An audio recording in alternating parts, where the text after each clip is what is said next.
kami dari kelompok 8 dari kewirausahaan yang beranggotakan 3 orang. Dengan saya bernama Erma Junior, NIM 2061309 dan rekan saya Muhammad Bagus Nasrullah dengan NIM 2061152. Dengan saya Ahmad Debanda Wijayanto 2061155. Jadi menurut kakak apa sih perusahaan sosial itu? Perusahaan sosial atau social enterprise adalah sebuah ide bisnis yang menggabungkan antara konsep dasar berdagang, yaitu mencari keuntungan, dengan kewajiban kita membantu lingkungan sosial, di mana sebuah perusahaan akan memaksimalkan pendapatannya sejalan dengan manfaat yang diberikan kepada masyarakat. Jadi, secara prinsip, hasil keuntungan akan dimanfaatkan sebesar-besarnya untuk mendanai program sosial yang sudah direncanakan. Di Indonesia sendiri, kegiatan sosial enterprise memiliki bentuk suatu usaha yang tidak mencari keuntungan, namun hanya membutuhkan dukungan operasional. Tujuan dari usaha tersebut dilakukan adalah semata-mata hanya untuk kepentingan masyarakat. Sehingga dengan kata lain, usaha tersebut tidak berorientasi pada mencari profit saja. Seseorang yang ingin menjadi seorang entrepreneur maupun social entrepreneur harus memiliki motivasi yang kuat, passion, serta pengetahuan.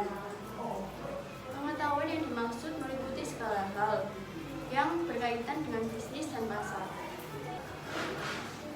Selain hal tersebut, social entrepreneur juga harus memiliki sifat yang teladan yang bertujuan untuk mengurus iklim ekonomi yang kurang berpihak pada permasalahan sosial masyarakat seperti liberalisme dan kapitalisme yang sering terjadi saat ini. Indonesia saat ini membutuhkan banyak pelaku baru di dalam bidang sosial entrepreneurship agar masalah kemiskinan, pendidikan, kesehatan, serta lapangan kerja dapat diselesaikan dengan perusahaan. Dengan begitu maka akan tercipta negara yang lebih sejahtera, makmur, dan adil dan bahagia. Di kitab bisa.com ditanggung dari pemotong 5% biaya platform yang digunakan pada setiap proyek sosial. Wah, menarik sekali ya Kak. Jadi perusahaan sosial itu sangat menguntungkan.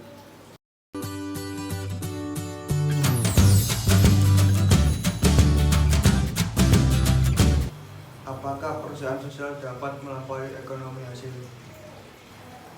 Sebuah survei Deloitte menemukan bahwa dari 108 perusahaan global yang aktif dalam pemecahan masalah sosial, jumlah dana filantropinya mencapai rata-rata $22 per perusahaan. Ini artinya dari mereka saja ada dana lebih dari $15 miliar per tahunnya. Dengan capaian kepercayaan tertinggi di antara seluruh sektor, perusahaan sosial kini menjadi salah satu sasaran yang paling cepat pertumbuhannya dari donasi dan filantropi itu. Eggers dan Macmillan mencatat pendapatan sektor yang baru ini telah mencapai $2,1 triliun alias lebih dari 27.000 triliun dan kecepatan pertumbuhannya 15,1% per tahun. Kecepatan pertumbuhan ini jauh melampaui pertumbuhan sektor manapun. Jika dibandingkan dengan perusahaan komersial, perusahaan sosial memiliki keuntungan yang cukup besar dan sangat berperan di masyarakat karena keuntungan mereka ditujukan untuk kepentingan sosial. Jadi mereka berbisnis tidak hanya memikirkan keuntungan semata, tetapi juga berperan dalam bidang sosial. Dan tentunya strategi bisnis ini sangat ampuh pada saat-saat seperti ini.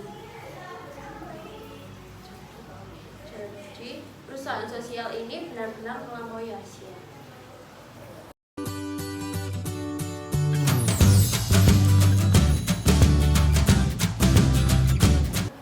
Apa saja pengembalian individu yang bisa diterima dari perusahaan sosial? Feedback yang kita dapatkan yaitu 1. Membantu orang lain sambil tetap menikmati penghasilan. 2. Ikut berperan dalam aksi sosial. 3. Membangun hubungan di luar tujuan ekonomi. 4. Tujuan dan kebahagiaan. Wah, berarti perusahaan sosial atau social enterprise merupakan bisnis yang menjanjikan pada masa seperti saat ini. Karena selain bisnis ini bisa melampaui ekonomi hasil, bisnis ini juga bisa memberikan banyak banyak feedback kepada pelakunya. Sekian video dari kami, selamat menonton.